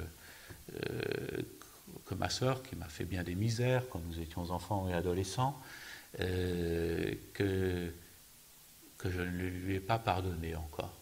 Elle me dire, mais non seulement vous avez un problème psychique, peut-être psychiatrique, si tel est le cas, mais aussi il y a un problème moral. C'est-à-dire qu'un pardon qui est accordé trop rapidement et sans conditions, ou en n'exigeant pas les conditions nécessaires, ou un pardon qui est refusé malgré la réalisation de ces conditions, c'est quelque chose qui non seulement n'est pas à la disposition de celui qui a été la victime de l'offense, mais qui fait que la victime de l'offense est à son tour l'auteur d'une action pour laquelle il doit mériter le pardon. De la même manière, c'est la même logique, mais dans un autre ordre d'idées, puisqu'il ne s'agit plus d'offense, mais de crime, que quelqu'un qui se ferait justice lui-même, par exemple quelqu'un qui a été volé ou plusieurs membres de sa famille ont été tués, qui se venge en tuant celui qui est l'auteur de ces faits. Ça ne remédie pas au crime, ça additionne un crime à un crime. Voilà ma conception. Mais peut-être vous ai-je mal compris, ou si je ne vous ai pas convaincu, n'hésitez pas à me présenter une objection. Une autre question ? Alors, j'aimerais revenir pareil sur deux points. Un peu orwellien, la justice, c'est un peu, comment dire, c'est pas la même image qui apparaît dans notre esprit quand on parle de justice et quand un tribunal dit le droit. Le droit en plus est politique et on voit aujourd'hui que la politique, elle a été faite encore une fois comme ceux qui ont fait les droits de l'homme de 1789, des gens qui, par l'usure, par l'esclavage, le marchand, le commerce à l'époque avait un intérêt et était au-dessus des autres. Et justement, c'est des gens qui ont dit ça sera la liberté de la circulation des marchandises et ils ont proclamé ça pour pouvoir stocker le grain, le faire monter, spéculer dessus. Donc c'est un peu, on va dire, l'idéologie politique de ceux qui amènent les droits de l'homme. Et donc justement, Robespierre, lui, les droits de l'homme de 1793, quand on compare les droits de l'homme de 1793 à la Convention de sauvegarde du Conseil de l'Europe, la Convention de sauvegarde des droits de l'homme européens, on chavire parce que c'est presque l'inverse. Et justement, dans Robespierre, dans les droits de l'homme de 93, on dit tous les hommes sont égaux par la nature et devant la loi. Et donc ça, c'est vraiment une question. Pour moi, les choses sont vraiment politiques. Comme vous disiez, le débat politique aujourd'hui, il est complètement, comment dire, Est-ce que c'est juste possible de poser votre question en une phrase pour que l'intervenant puisse pour terminer répondre. là-dessus, c'est que comme on changera l'idéologie et encore une fois le paradigme politique qu'on a à l'état actuel, et par rapport au protestantisme, moi j'ai appris que c'est le protestantisme, au contraire des chrétiens, les chrétiens, tout le monde est égaux. alors que le protestantisme, il y en a qui ont la grâce de Dieu, il y en a qui l'ont pas, on les reconnaît à leur réussite matérielle. Donc ça me pose problème. D'accord, merci. Alors, il y a une différence de temps. Nos deux intervenants sont inégaux. Du coup, je vais donner la parole à Charles-Éric de Saint-Germain qui a 5 minutes de retard. Alors, d'abord, je réponds tout de suite à la question que vous disiez au sujet du protestantisme. Il me semble que vous faisiez référence ici à la théologie de la prospérité, hein, c'est-à-dire à cette idée finalement que la bénédiction de Dieu se manifesterait par une certaine richesse matérielle. Et donc, finalement, ça cautionnerait une certaine forme d'inégalité entre les hommes. Alors, c'est vrai que les choses sont en fait plus complexes, hein, parce que il faut savoir que c'est vrai que dans la Bible, Dieu récompense et bénit, on le voit par exemple dans l'histoire de Job, à savoir ceux qui ont foi en lui, ceux qui font des efforts, obtiennent aussi parfois la récompense de leurs efforts, de leur travail. Ça s'accompagne aussi de certaines bénédictions terrestres, hein, on ne peut pas totalement le nier. Ce qui montre bien que finalement la grâce de Dieu est aussi présente, parce que Dieu s'intéresse à nous, il se préoccupe aussi de nos préoccupations terrestres. Mais il ne faut pas oublier que le Christ nous rappelle que la vraie richesse, hein, ce n'est pas la richesse terrestre, c'est d'abord les trésors que l'on amasse en vue du ciel, et que évidemment le grand danger de cette théologie de la prospérité, ce serait de voir dans la richesse matérielle un signe d'élection ou un signe de grâce, alors que ce n'est pas du tout ce que disent les protestants. Les protestants disent au contraire que finalement, la grâce de Dieu, elle se manifeste d'abord par la foi, et que c'est la foi seule qui nous assure de notre salut.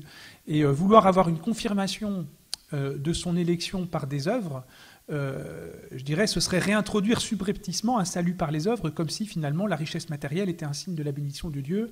Je dirais ce qui est totalement à l'opposé de la logique même du protestantisme, qui tend à valoriser finalement la foi comme étant l'unique moyen du salut. Je pense il me semble que la théologie de la prospérité, finalement, elle a peut-être été présente, elle est une déviance que l'on rencontre dans certaines mouvances, dans une certaine mouvance protestante, notamment en Amérique du Sud, qui est liée parfois à la façon de prêcher de certains pasteurs. Mais il me semble que c'est un complet contresens, en fait, hein, par rapport à ce qu'est véritablement le protestantisme. Alors après, la question qui était sous-jacente, qui était celle de l'élection, hein, est-ce que nous sommes tous égaux devant Dieu ? C'est une question qui est extrêmement complexe, puisque ça touche à la question de la prédestination. C'est une question qui, bibliquement, est difficile à trancher, hein, parce qu'il y a plusieurs manières de lire la Bible, plusieurs manières de l'interpréter. Ça a donné lieu à des débats, je dirais, assez envenimés, aussi bien d'ailleurs dans le catholicisme que dans le protestantisme. Hein, dans le catholicisme, il y a eu une forte opposition entre les jansénistes au XVIIe siècle et puis les jésuites sur cette question-là précisément. Dans le protestantisme, il y a aussi des fortes tensions parfois entre ceux qu'on appelle les calvinistes et les arminiens. Je dirais, cette question, me semble-t-il, n'est pas la plus fondamentale. Bon, je ne dis pas qu'elle n'est pas sans importance, parce qu'elle est quand même réellement importante, mais il me semble que le rôle du chrétien n'est pas de se préoccuper de cette question-là, c'est de se préoccuper d'annoncer l'évangile et d'annoncer le salut gratuit que Dieu nous offre en Jésus-Christ, moyennant la foi en son œuvre rédemptrice. Et donc, moi, je dirais, savoir si les hommes sont égaux ou non, c'est le secret de Dieu, c'est pas à nous de nous préoccuper de cette question-là. Mais c'est quand même une question qui, théologiquement, me semble-t-il, la question de la prédestination est une question qu'on ne peut pas évacuer d'un seul revers de main, comme le font parfois certains théologiens catholiques, parce que, bibliquement, il y a quand même des réels points d'interrogation. Et le protestantisme les a peut-être davantage pris en compte que le catholicisme, qui a tendance à les balayer un peu rapidement. Merci. Alors, on pourrait peut-être encore avoir une dernière question, si elle est courte et si la réponse de l'intervenant est courte. Est-ce qu'il y a encore d'autres questions ?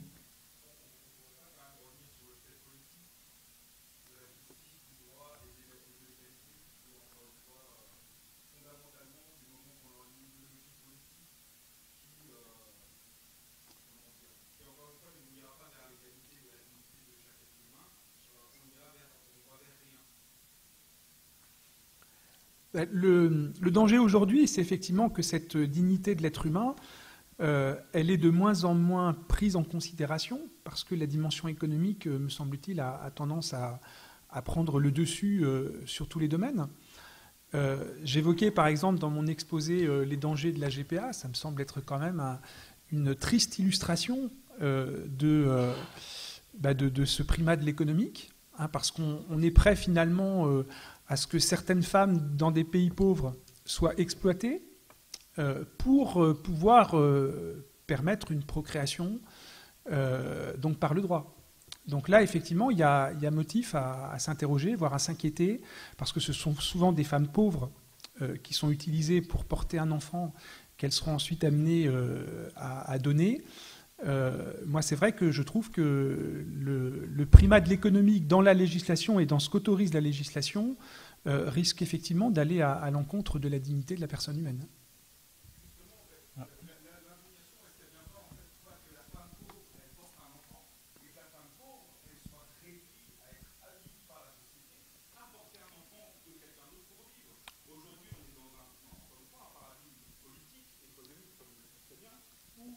De quoi produire énormément, où on gâche même des millions et des millions de quoi nourrir 12 milliards de personnes. On est 7 milliards sur Terre, il y en a 1 milliard qui meurt de faim. Donc encore une fois, l'infrastructure technique, matérielle est possible. De poser votre question très courtement, à quoi l'intervenant donnera une réponse en une phrase. Si en fait on ne tournait pas autour du pot, c'est-à-dire encore une fois, les infrastructures sont en place, matériellement on a de quoi nourrir chaque personne sur Terre, de quoi distribuer 30 000 € par mois à chaque habitant sur Terre, on ne le fait pas, pourquoi ? Alors je dirais la réponse est assez simple, c'est-à-dire que la solidarité est effectivement aujourd'hui insuffisante, notamment la solidarité des pays riches vis-à-vis des pays pauvres, mais je dirais le mal vient d'abord du cœur même de l'homme. C'est-à-dire, c'est que nous-mêmes sommes peut-être trop accaparés par nos propres richesses. Et je dirais, c'est la manifestation de la corruption du cœur humain qui ne veut pas partager, tout simplement. Et je pense que ça s'applique à l'individu, ça s'applique aussi à une société dans son ensemble. Alors cette réponse est un peu facile, hein, j'en ai bien conscience, mais il n'empêche que c'est d'abord en régénérant son propre cœur, finalement, qu'on va pouvoir ensuite agir sur la société et pouvoir peut-être envisager une véritable solidarité à l'échelle internationale. Là, effectivement, on a l'impression, finalement, que les pays riches, même quand ils aident les pays pauvres, ne le font qu'au service de leur propre intérêt, en fin de compte. Et là, je dirais, il y a un problème qui est un problème qui touche à ce qui fait le fond du cœur de l'homme. Merci. Alors, c'est l'ultime question, la toute dernière, qui doit être brève. Elle est là-bas. C'est toujours les mêmes qui posent des questions. Je reviens sur ma question du paradigme, ça va avec la question de monsieur. Il me semble que dans notre société, aujourd'hui, nous avons certains paradigmes qui risquent de changer dans quelques années et qui ont déjà changé depuis des années.